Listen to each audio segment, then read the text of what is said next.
Next question, ICAI sum number 3, July 2021, 5 marks. The details about two companies R Limited, S Limited having same operating risk are given below. Profit before interest and tax of R Limited, S Limited is given, equity share capital is given, long-term borrowing is given, and cost of equity is given.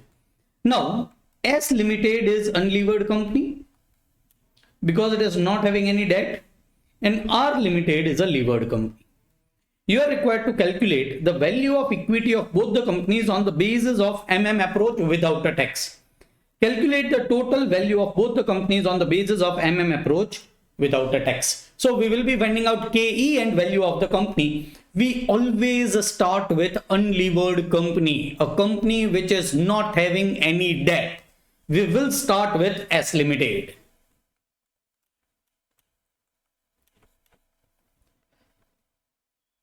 What is EBIT?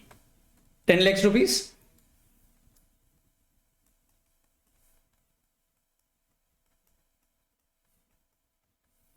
Minus interest, as it is unlevered company, interest is 0. This will be earnings available to equity shareholders because there is no taxation, there is no preference dividend.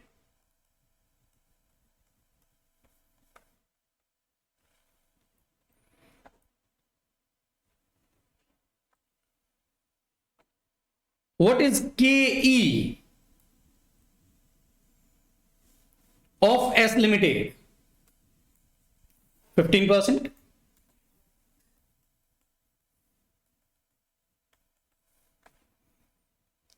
What will be KO of S Limited? Will also be 15%. What will be value of equity? Value of equity is earnings available to equity shareholders divided by KE. Earnings available to equity shareholders 10 lakh rupees divided by 15%.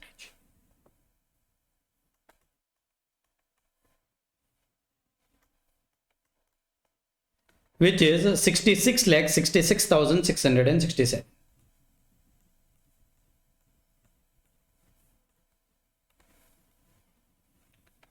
Value of debt in S Limited is 0. So value of a firm will be 66,66,667 rupees. That is value of equity plus value of debt. What does approach says? Please try to concentrate. We are going to R Limited, which is a levered company. What will be EBIT? It should be same. They should be similar type of company to use EBIT is 10 lakhs.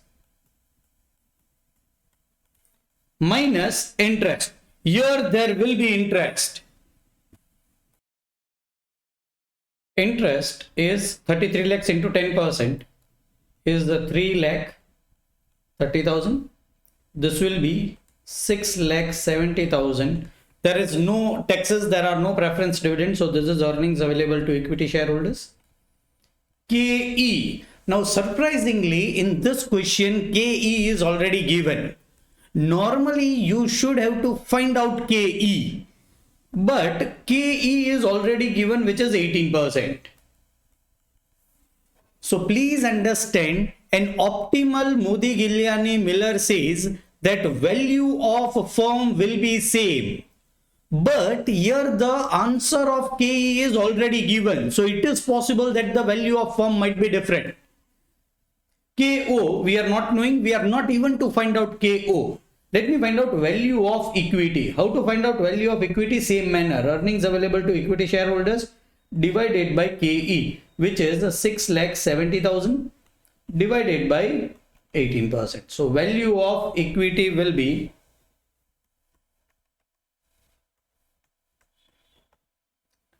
37,22,222.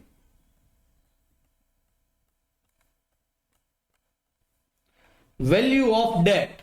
What is value of debt? Whatever is the face value of the debt. Face value of debt is 33 lakhs. this will be 70 lakh 22,222 rupees. Sir, then that formula of KE by MM should not be used? No. Why? Because KE is already given.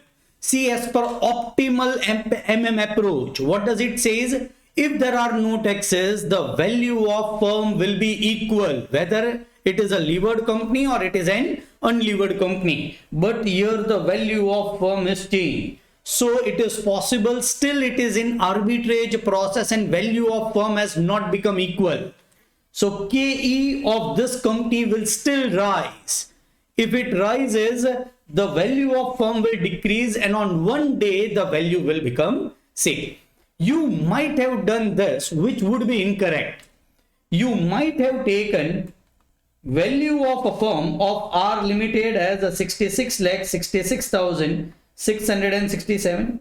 Reduced value of debt, you could have got value of equity. But in that case, the KE, how we will be finding out KE? Once we have got value of equity, we can find it out by KE is equal to earnings available to equity shareholders divided by value of firm. This would not be 18%. This is not 18%. I've already done it. So you cannot do this. As KE is already given, you are already having earnings available to equity shareholders. Value of equity should be found out in this manner. Value of debt, and this will be value of firm. So I agree, this is not an optimal MM approach, but still this is how I'll find out value of the firm as far as R Limited is concerned.